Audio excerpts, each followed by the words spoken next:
Hey, how's it going, guys? So tonight I'm going to be going over my Week 3 stacks for NFL DFS on DraftKings.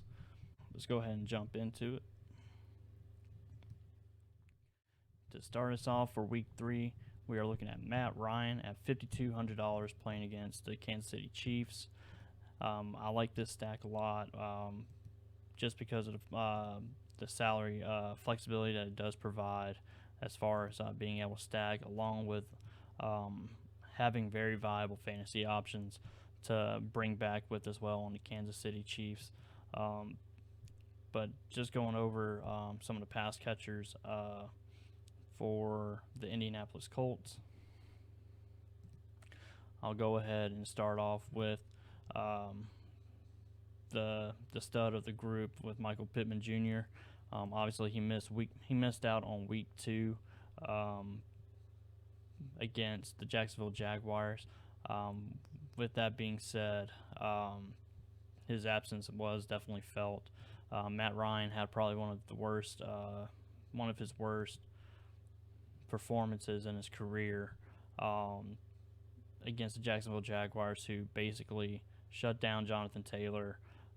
Completely had the Colts out of whack as far as game flow goes, and I think a lot of that falls on to the lack of production from the running game for the Colts, with a lot of that offense really being predicated off the run as far as the passing game goes, with play action pass, and really a lot of their route concepts are based around having a heavy box to defend Jonathan Taylor. So going into this week, playing against the Kansas City Chiefs, with playing against Patrick Mahomes, it's going to force Matt Ryan to be closer to this 50 mark as far as pass attempts go. I would imagine that Kansas City is going to try to load the box to minimize Jonathan Taylor's impact on the game. So, again, going back to Matt Ryan, who's averaging right now 40 attempts, 50 in week 1, 30 in week 2. Again, 30 attempts without his best receiver on the field. I would imagine he's going to be closer to that 50 attempts that we saw in week 1 against Houston. Again, if Michael Pittman Jr. is back, I would definitely favor to stack a whole lot more. Even without Pittman, I think it's still very viable, very playable, with Ashton Doolin, who's been demanding a very good target share in this offense. 6 in week 1, 7 in week 2. With that many targets, you would imagine he would have a chance of falling into the end zone at some point, which just hasn't happened yet, just hadn't come to fruition. But at $3,900, definitely a viable fantasy option in this stack. If you want to be really different and you also want to take a chance, you can go at Paris Campbell. I did have him in quite a few of my lineups last week, and he laid an actual egg of 0 points. Very disappointing, but again, one of the worst performances that you'll see from Matt Ryan as far as passing goes. He saw 2 targets with no receptions. Week 1, he saw 4 targets on 3 receptions for an average of 12 yards of reception. I feel like last week was a bit of a outlier as far as pass production goes. So, again, leading us off is Indianapolis stack with Pittman Jr., Doolin, and Granson leading the way.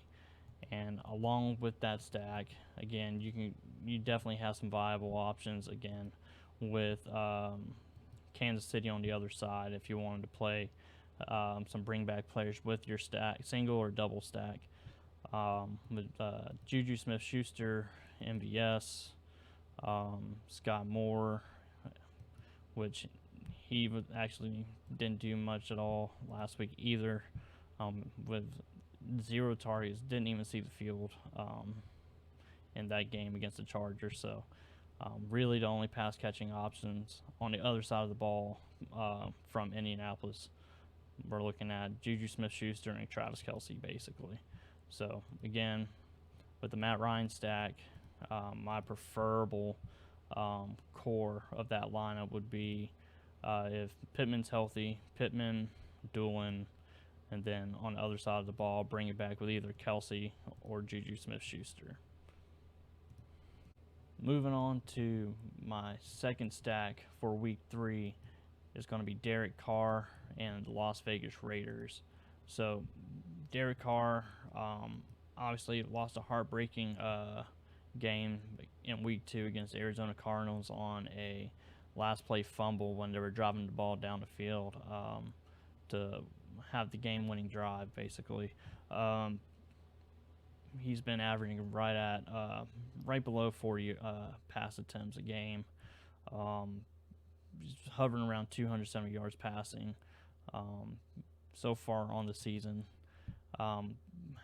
With one of the best pass catchers in the NFL with Devontae Adams, one of the more notorious slot receivers in the game right now, Hunter Renfrow, and a sneaky pick with Mac Hollins, who's actually demanded a lot of targets in this past game against Arizona at 8 targets, sitting at a $3,300 price point. Definitely a viable fantasy option for Week 3 in this stack. Darren Waller as well. We all know that he's probably one of the top 5 tight ends in the game in the NFL right now. Had a really good game against Arizona with 17 fantasy points on 8 targets with 6 receptions and a touchdown. And also, he's not priced at being that elite tight end that you see Travis Kelce and George Kittle when he's healthy, or Mark Andrews. Still sitting at a value as far as being a pass catcher. Again, we know what Devontae Adams can do. Demanded 17 targets in Week 1, 7 against a pretty tough matchup against Arizona. Oftentimes, seeing a lot of Budda Baker in that defense. Still managed to get a touchdown on a very sneaky route concept. I don't know if you may have watched the game or not, but pretty ingenious scheme in the red zone to get him that touchdown. But that's just how you're able to use him in that offense, especially in the red zone. Hunter Renfrow here. I know he's being evaluated for a concussion, so again, I'm filming this on Monday night, so keep an eye out on that. Definitely a value at $5,500 in this stack. You can mix and match with this stack fairly easily. And for bring-back options, you also have Robert Woods and Treylon Burks, who's actually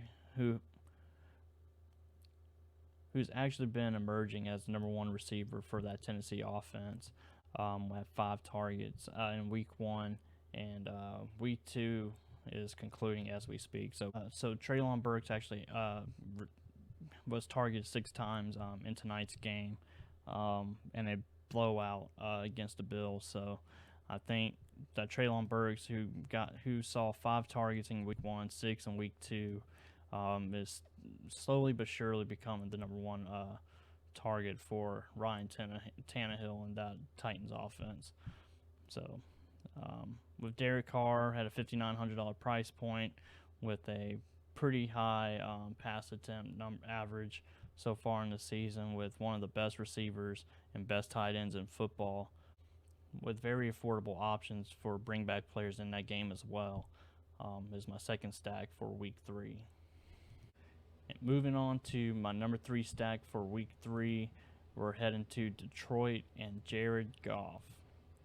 Now, with Jared Goff at a $5,800 price point, he's averaging right around 35 to 36 pass attempts heading into Week 3, with a presumably heavy pass attack from Minnesota that could easily be shootout for Week 3. The Detroit Lions have kind of gained a reputation to shoot out, especially in garbage time as of late. Really since towards the end, or towards really since Dan Campbell has been the head coach there. A lot of that being influenced majorly about the culture change that he's trying to implement in that organization. So to start off with the pass catchers being stacked with Jared Goff, we got Amon-Ra St. Brown, the true stud of that offense, dropped a 40 burger on Washington in week 2, seeing 12 targets in both weeks.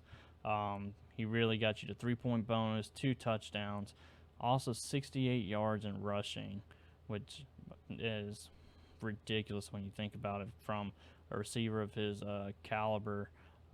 Just really being a jack of all trades for that offense in Detroit. Again, I don't see 12 targets being a sustainable share as far as Amon-Ra goes, but even if it's 8 or 9 targets a game, I still like that large share of targets coming from Jared Goff, especially if they're playing from behind, oftentimes trying to get last-minute touchdowns. Second pass catcher, DJ Chark, saw 8 targets in week 1, 4 in week 2. Just didn't go his way, but at a $5,100 price point, definitely shows a lot of value and potential to have a very viable fantasy day, especially seeing that what he done in week 1 with 15.2 fantasy points. The third option for the Detroit stack is Josh Reynolds, who's consistently seen 3 targets in the first 2 weeks of the NFL season. His fantasy day was salvaged with a touchdown last week against Washington, but Josh Reynolds has emerged as the true number 3 option, at least until Jameson Williams returns for that Detroit Lions offense. And then lastly, we have TJ Hockenson at $4,200. He's demanded 7 targets for the first 2 weeks in the NFL season. Not exactly having the fantasy production that we would hope for with a guy who's receiving 7 targets. But, if he continues to have 7 targets from Jared Goff, sooner or later these numbers could only presumably go up as the season progresses. And after watching this Minnesota Eagles game, Dallas Goedert has had a pretty good night. I've seen a bunch of big plays from him. So it looks like the Minnesota Vikings defense has a little bit of susceptibility as far as allowing yards for tight ends. So another good reason, reason why I like the stack so much is because of the options opposite of the Detroit Lions. We're looking at, obviously, probably the best receiver in fantasy football today, Justin Jefferson, at 42.4 fantasy points for week 1, demanded 11 targets for week 1 as well. But you're going to have to pay a lofty salary premium at $9,300. You also have Adam Thielen here, who received 4 targets with 3 receptions in week 1, being the true number 2 option for that Minnesota offense as well. So with a low price point, $5,800, the easy stackability of Amon-Ra St. Brown, TJ Hockenson, DJ Chark, with the bring back player options at Justin Jefferson and Adam Thielen. You can also throw KJ Osborne in there as well. I really like this stack for Detroit heading into week 3, with a hope that Dan Campbell keeps Detroit in the game and makes them bite off kneecaps, as he said last season, to really get some garbage time touchdowns and garbage time fantasy points for us. So looking into our number 4 stack for week 3, we're looking at Miami with Tua Tagovailoa, and the offense that set the NFL on fire for week 2. If you didn't catch the game, you missed out. It was basically a track meet. Tua Tagovailoa had 50 pass attempts, threw for over 450 yards with 6 touchdowns, and still threw 2 interceptions. Ended up winning last second against Baltimore, who with Lamar Jackson also having a ridiculous fantasy day. I think he actually had 44 points on his fantasy day with the rushing touchdown as well. That was like 50, 60 yards. Tyreek Hill blew it up basically. 190 yards on 13 targets with 11 receptions, 2 touchdowns. I mean, what can you say? What do you need to see? I mean, these 2 guys in week 2 alone just should be priced at least $8,000, even if that's even if it's a little bit too much of a recency bias. But just for the sake of what they did on Sunday, they should be priced so much higher. But and then Mike Gesicki here with 4 targets in that shootout of a game. Again, I think that a lot of people are going to be shying away from this, being that they're playing against Buffalo, but they're playing at home. They're playing against arguably the best defense, best well-rounded team in the NFL, with Von Miller as a stud pass rusher, as he has been for basically the past decade. But also on the flip side of that, you still have some viable options for bring back players. If Gabe Davis is in, you can definitely play him. If you really, really want to stretch thin as far as salary goes, you can play Steph Diggs. You're just going to have to really dig for some value as far as the rest of your roster goes. If you just want to punt for defense and still scrounge for some viable fantasy options at wide receiver here and running back, there's definitely options out there to get you there. You're just going to have to really, really, really hunker down and really go searching for that value throughout that roster. My last stack for week 3 is going to be Matthew Stafford. Again, Matthew Stafford, he's been on a couple of my videos. I mentioned him in a couple of my videos so far. At $6,500, playing against Arizona Cardinals, hasn't exactly lived up to the fantasy quarterback that we had hoped for this season so far. He's still throwing the ball a lot, even though I have my questions about his elbow injury heading into the season. He's still having issues of turning the ball over, having 5 interceptions on the season so far. Still showing potential to have big fantasy days with passing the ball at the volume that he is at, over 35 pass attempts in both of his games, with one game having over 40. Has plenty of options. One guy that I'm really looking forward to if he does return is Van Jefferson. Just watching a lot of the Rams games the past 2 weeks, it just seems like they're missing something, whether it's Odell, whether it's Van Jefferson. It just seems like they're just missing one little piece that's really rounding out that offense, allowing Cooper Kupp or Allen Robinson to get open. You also have Tyler Higbee here at $4,500 at a very good value at tight end, being a really good red zone target as well. And again, they're playing Arizona, so this is going to be a very high point total game, allowing you to have a lot of options for Arizona as bring back players, whether it's Greg Dortch at $4,300, assuming that Rondale Moore is going to be out.